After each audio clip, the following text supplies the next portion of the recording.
Administrativando abogados. A continuación vamos a seguir con la determinación de los intereses de demora en materia de expropiación forzosa. Esta materia también cuenta con una regulación específica en todos aquellos supuestos en los que la administración pública expropia bienes o derechos a un ciudadano debido a una causa de utilidad pública o interés social, debe abonarle una cantidad compensatoria o también llamada el justiprecio. Para ello dispone de un plazo legalmente establecido.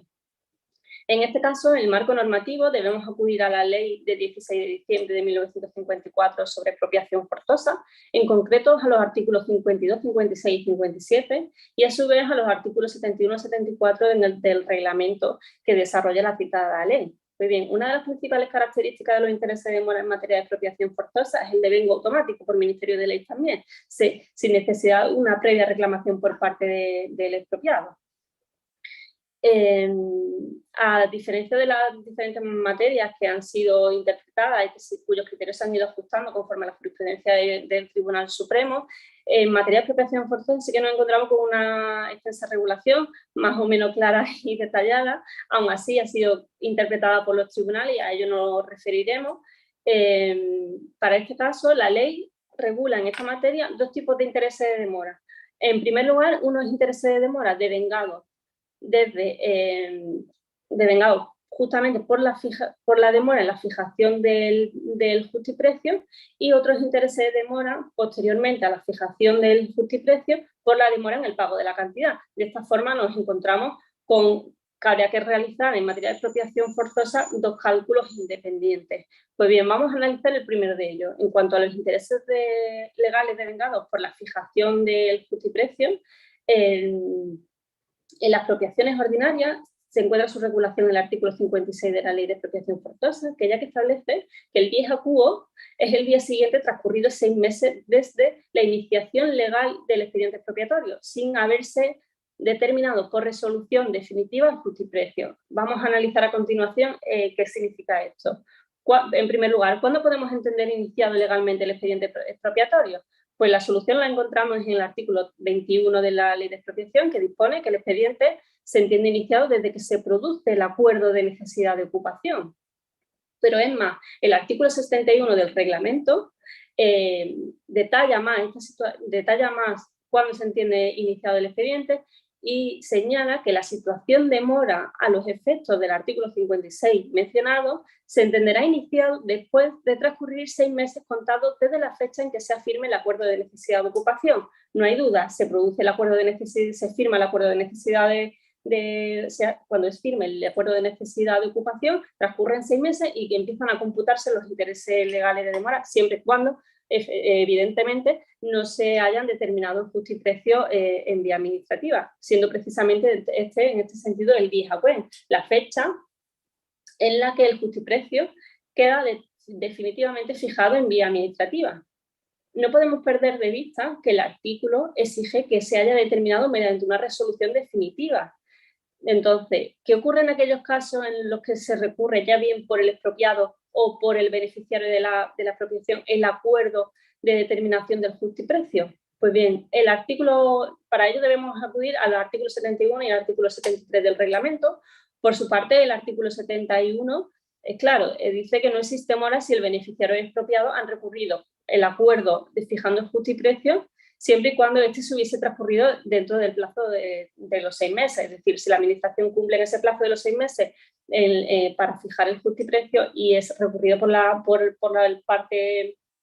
expropiada, no se produce ese devengo de los intereses. El artículo 73, por su parte, establece que si la fijación del justiprecio hubiera sido impugnada, se computarán desde la fecha de firmeza del acuerdo de necesidad de ocupación hasta que el justiprecio se fija por el jurado. No obstante, sirve de base la cantidad señalada en sentencia firme. En cuanto a los intereses legales derivados del impago del justiprecio, es decir, antes hemos analizado pues, el tiempo que tarda que se inicia el expediente expropiatorio y la administración no determina el justiprecio, todo por ese tiempo de demora que de la administración se demora intereses, y ahora vamos por el segundo supuesto. En el caso que ya está determinado el justiprecio, pero la administración no paga. El artículo 57 de la Ley de Expropiación Forzosa establece que la cantidad que se fije definitivamente como justiprecio devenga el interés legal correspondiente a favor del expropiado hasta que se proceda a su pago y desde el momento que hayan transcurrido 6 meses a lo que se refiere el artículo 48. Es decir, la legislación vuelve a conceder a la Administración un plazo de 6 meses para la materialización del pago,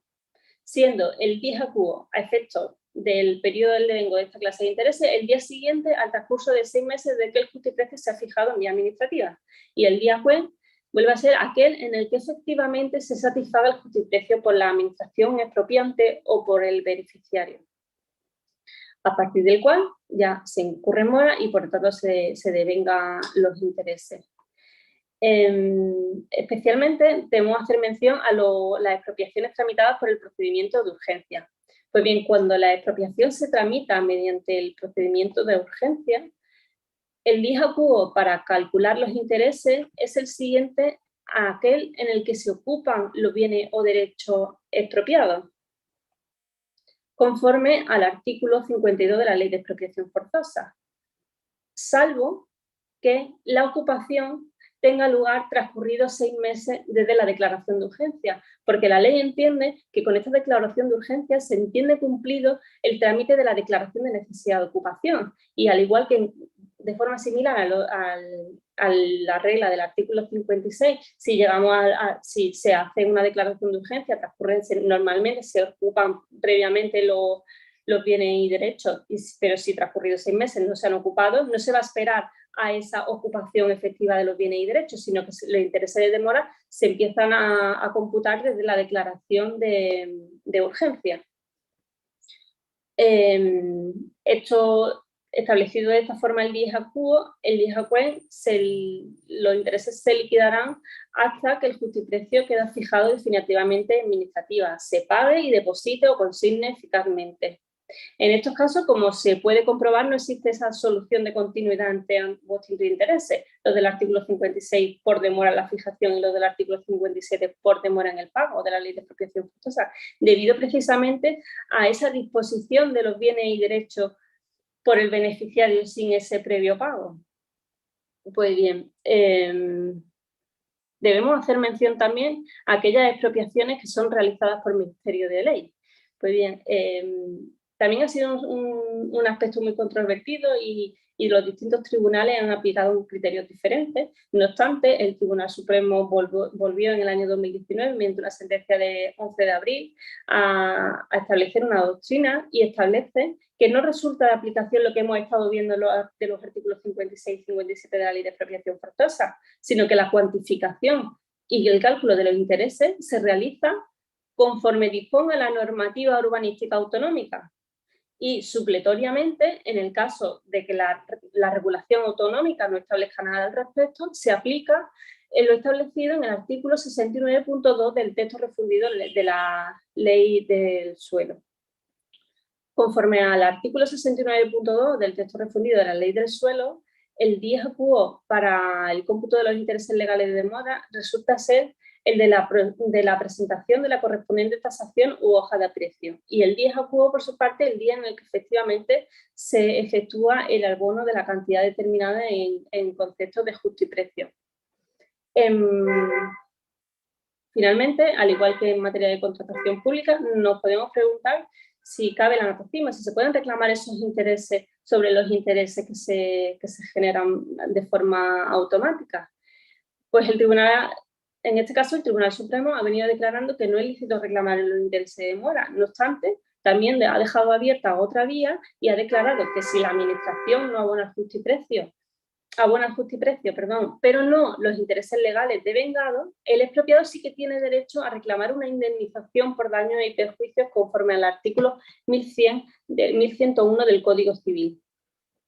el cual dispone que quedarán sujetos a indemnización de los daños y perjuicios causados en los que el cumplimiento de sus obligaciones incurrieren en dolo, negligencia o morosidad y los de cualquier otro modo contravinieren al tenor de aquellas. De esta forma se ha negado la vía del anatocismo, pero se ha dejado abierta otra vía para reclamar una indemnización por aquellos daños y perjuicios de la mora de la Administración.